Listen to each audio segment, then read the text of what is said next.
ನಮಸ್ತೆ. ಶ್ರೀರಾಮಕೃಷ್ಣ ಪರಮಹಂಸರು ಅನೇಕ ಕಥೆಗಳನ್ನು ತಮ್ಮ ಬಳಿ ಬರ್ತಾ ಇದ್ದಂತಹ ಭಕ್ತರಿಗೆ ಹೇಳಿ ಆ ಮೂಲಕ ವಿಚಾರಗಳನ್ನು ಮನಸ್ಸುಗಳಿಗೆ ಕೊಡುವಂತಹ ಪ್ರಯತ್ನವನ್ನು ಮಾಡ್ತಾ ಇದ್ರಾಯ್ತಂತೆ. ಅಂತಹದ್ದೇ ಒಂದು ಕಥೆ ಇದು. ಒಂದ್ಸಲ ಒಬ್ಬ ಫಕೀರನಿಗೆ ತನ್ನ ಬದುಕು ಸುಂದರವಾಗಬೇಕು, ನನ್ನ ಹತ್ರವೂ ಹಣ ಬೇಕು, ಇದನ್ನು ಯಾರತ್ರ ಕೇಳಬೇಕು ಅಂತ ಹೇಳಿದಾಗ ನೆನಪಿಗೆ ಬಂದದ್ದು ಮಹಾರಾಜ ಅಕ್ಬರ. ನೇರವಾಗಿ ಅಕ್ಬರನ ಬಳಿಗೆ ಹೋಗಬೇಕಾಗಿದ್ರೆ ಅಕ್ಬರ ಪ್ರಾರ್ಥನಾ ಮಂದಿರದಲ್ಲಿ ತನ್ನ ದೇವರನ್ನ ಪ್ರಾರ್ಥಿಸಿಕೊಳ್ತಾ ಇದ್ದಂತೆ. ಯಾ ಖುದಾ, ನನಗೆ ಸಂಪತ್ತನ್ನ ಕೊಡು, ಐಶ್ವರ್ಯವನ್ನ ಕೊಡು, ನನ್ನನ್ನು ಇನ್ನೂ ಹೆಚ್ಚಿನ ಎತ್ತರಕ್ಕೆ ಬೆಳೆಯುವ ರೀತಿಯಲ್ಲಿ ಮಾಡು ಅಂತ.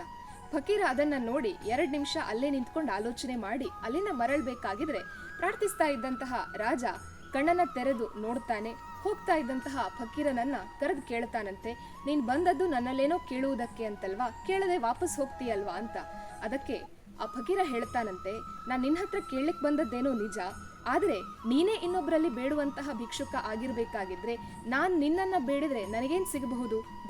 ಭಿಕ್ಷುಕನನ್ನ ಬೇಡುವುದಕ್ಕಿಂತ ಭಿಕ್ಷುಕ ಯಾರಲ್ಲಿ ಭಿಕ್ಷೆಯನ್ನ ಕೊಡುವುದಕ್ಕೇನಾದರೂ ಇದೆಯೋ ಅವನಲ್ಲಿ ಬೇಡಿದರೆ ಅದು ಸಾರ್ಥಕ್ಯ ಅಲ್ವಾ ಅಂತ ಅಕ್ಬರ ಆಲೋಚನೆ ಮಾಡ್ಲಿಕ್ಕೆ ಆರಂಭ ಮಾಡ್ತಾರಂತೆ.